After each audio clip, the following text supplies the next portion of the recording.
चलो दोस्तों, अब हम नेक्स्ट पढ़ेंगे नॉन गवर्नमेंटल ऑर्गेनाइजेशन या एनजीओज को, गैर सरकारी संस्थाओं को। तो गैर सरकारी संस्थाएं या स्वयंसेवी संगठन या एनजीओ कहे जाने वाले संगठन राज्य सत्ता का प्रत्यक्ष इस्तेमाल किए बिना नागरिक समाज के दायरे में सक्रिय रहकर राष्ट्रीय एवं अंतर्राष्ट्रीय स्तर पर उल्लेखनीय आर्थिक, राजनीतिक एवं सामाजिक प्रभाव डालने की भूमिका निभाते हैं। तो ये गवर्नमेंट की सत्ता का उपयोग नहीं करते हैं, गवर्नमेंट की ताकत का उपयोग नहीं करते हैं, गवर्नमेंट के रिसोर्सेज का उपयोग नहीं करते हैं, बल्कि उससे इतर ये नागरिक समाज में जाते हुए उनके रिसोर्सेज का उपयोग करते हैं, लोगों से अपील करते हैं और नागरिक समाज के दायरे में सक्रिय रहते हुए राष्ट्रीय एवं अंतर्राष्ट्रीय स्तर पर उल्लेखनीय आर्थिक, सामाजिक, राजनीतिक प्रभाव डालने में महत्वपूर्ण भूमिका निभाते हैं।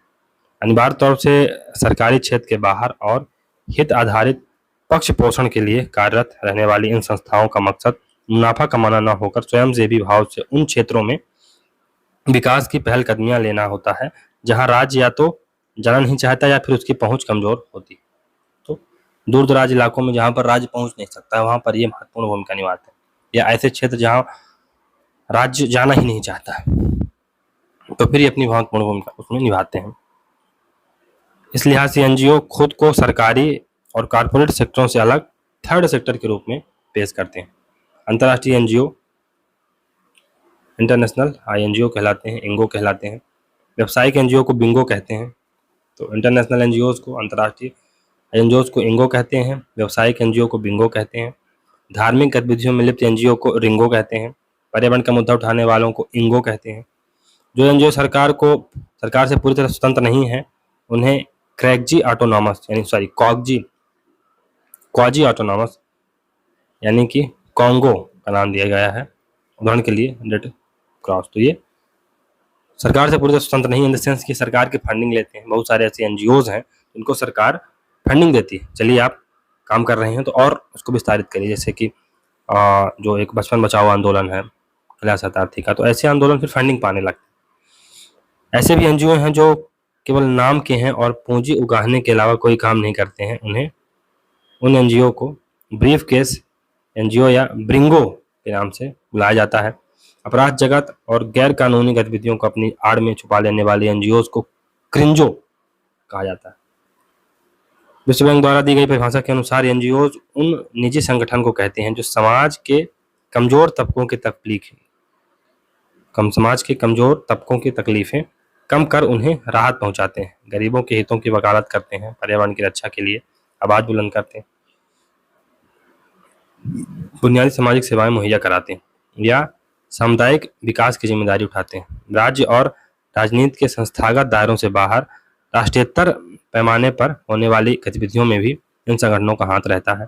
इस लिहाज से इन्हें अंतर्राष्ट्रीय वैश्विक सक्रियता का वाहक भी माना जाता है और दूसरी तरफ इन्हें ग्लोबल गवर्नेंस की उदयीमान अवधारणा की प्रमुख अभिव्यक्ति होने का सम्मान भी मिलता है।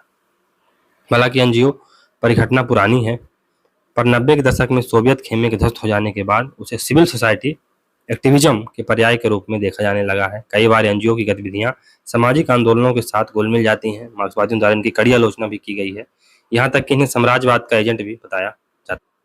क्यों? क्योंकि ग्रीन पीस जैसे जो एनजीओज हैं क्या करते हैं, वो विदेशी फंडिंग लेके भारत में जो फॉर एग्जाम्पल न्यूक्लियर के जो इंस्टॉलेशन लग रहे हैं भारत में, तो उनका विरोध करते हैं। बहुत सारे एनजीओज हैं, ग्रीन पीस तो एक मुखौटा है, और बहुत सारी एनजीओज हैं जो बाहर से फंडिंग लेते हैं और जो विकास कार्य है न केवल भारत में बल्कि अन्य देशों में उसको रोकने का प्रयास करते हैं। एनजीओज यानी नॉन गवर्नमेंटल ऑर्गेनाइजेशन सरकार के बिना किसी दखलंदाजी के समाज कल्याण के लिए अलग अलग तरह के कार्य करते हैं। ये एक प्रकार से निजी संगठन होते हैं जो लोगों की मदद करके सामाजिक कार्यों को करते हैं। समाज का कल्याण करना एनजीओ का मुख्य उद्देश्य होता है। सर्वप्रथम एनजीओ का विकास अमेरिका में हुआ था। इनका उद्देश्य लाभ प्राप्त करना नहीं होता बल्कि सामाजिक भलाई के लिए ये कार्य करते हैं। रजिस्टर्ड एनजीओ को सरकार से सहायता भी प्राप्त होती है। संयुक्त राज्य अमेरिका में इन समूहों को सार्वजनिक हित समूह पब्लिक इंटरेस्ट ग्रुप्स कहा जाता है। ये चयनात्मक लाभ की बजाय सामूहिक लाभ को बढ़ावा देते हैं।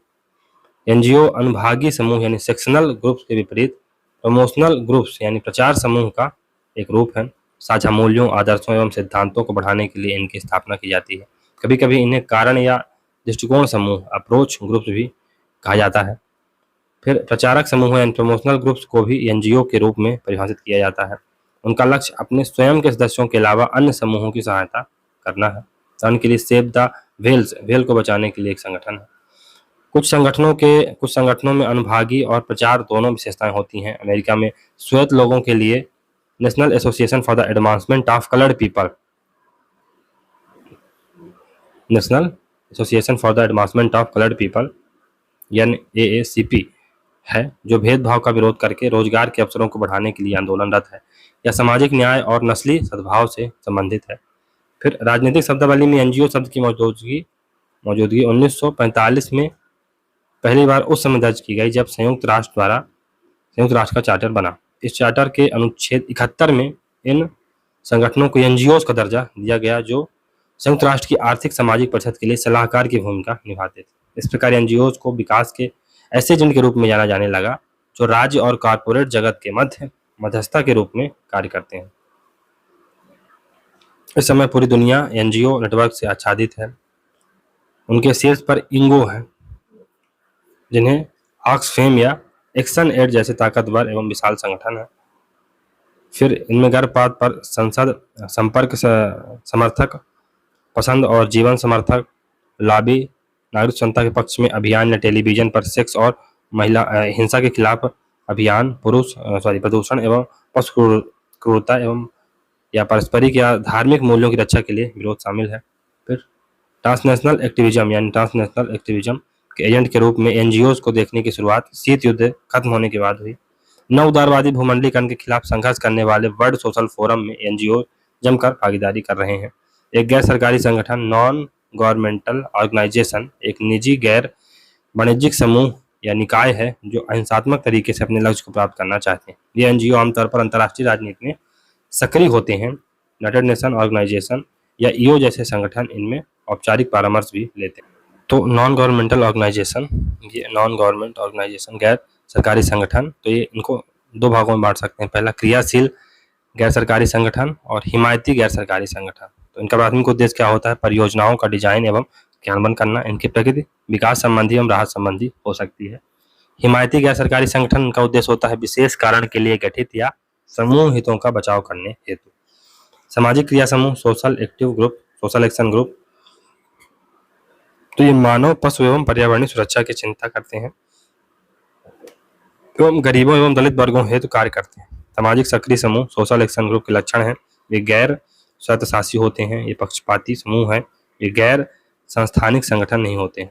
1980 में सत्ता में वापसी करने पर इंदिरा गांधी ने कुदाल आयोग बनाया, जिसका उद्देश्य एनजीओ की गतिविधियों की जांच पड़ताल करना था, क्योंकि वे मानती थी कि इन संगठनों ने भी सरकार को तंग किया है। कुछ महत्वपूर्ण कार्य जो एनजीओ के द्वारा किए जाते हैं, तो गरीब अनाथ बच्चों को शिक्षा देना, स्कूल में बच्चों को अच्छा भोजन दिलवाना, आर्थिक रूप से कमजोर बच्चों को किताबें प्रदान करना, जल संवर्धन कार्य करना, महिलाओं को आवास देना, फिर बीमारी में लोगों की मदद करना, वृद्ध सहायता, अहिंसा या हिंसा के खिलाफ अभियान, फिर पर्यावरण संरक्षण, प्रदूषण एवं पशु क्रूरता मुक्त अभियान, पारस्परिक एवं धार्मिक मूल्यों की रक्षा करना। प्रमुख एनजीओ इसके हैं। तो गैर सरकारी संगठन के उदाहरण कौन कौन से हैं? तो भारतीय अगर संगठनों को देखा जाए तो मुस्कान फाउंडेशन है, नन्ही कली है, गिव इंडिया फाउंडेशन है, गूंज है और सम्मान फाउंडेशन। ये इंडियन नॉन गवर्नमेंटल ऑर्गेनाइजेशन है जो महत्वपूर्ण है। अंतर्राष्ट्रीय संगठनों में प्रथम ये एक ऑर्गेनाइजेशन है।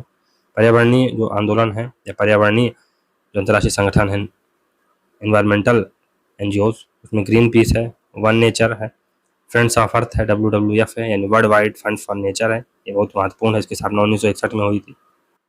पांडा इसका सिंबल है। आई थिंक इसका जो मुख्यालय है जिनेवा स्विट्जरलैंड में।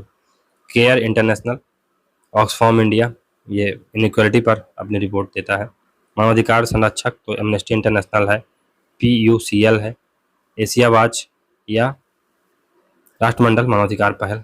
परमाणु हथियारों की समाप्ति के लिए 2007 में ICAN यानी international campaign for abolishing nuclear weapon बना, जिसे 2017 में शांति का नोबेल पुरस्कार भी मिला। प्रमुख पुस्तकें हैं तो पीटर ड्रकर की है managing the non profit organisation, 1990 में आती, managing the non profit organisation. दूसरी है जेराल्ड क्लार्क की, 1996 में आती है। ये कौन सी पुस्तक है? Non governmental organisation and politics, 1996 में आती है बुक। एस्टेरो की पुस्तक है न्यू ट्रांसनेशनल एक्टिविज्म, 2005 में बुक। फिर जो महत्वपूर्ण थिंकर है लेविस डेविड है, Lewis Davis non governmental organisation management and development 2014 में बुक आती है। तो दोस्तों ये बहुत ही छोटा लेक्चर था जहाँ से हम लोगों ने नॉन गवर्नमेंटल ऑर्गेनाइजेशन को पढ़ा। तो अगर आपको ये वीडियो सीरीज अच्छी लग रही दोस्तों तो वीडियो को लाइक करें, चैनल को सब्सक्राइब करें और ज़्यादा से ज़्यादा शेयर करने का प्रयास करें। मिलते हैं अगले वीडियो में, तब तक के लिए goodbye. Thank you very much for discussion.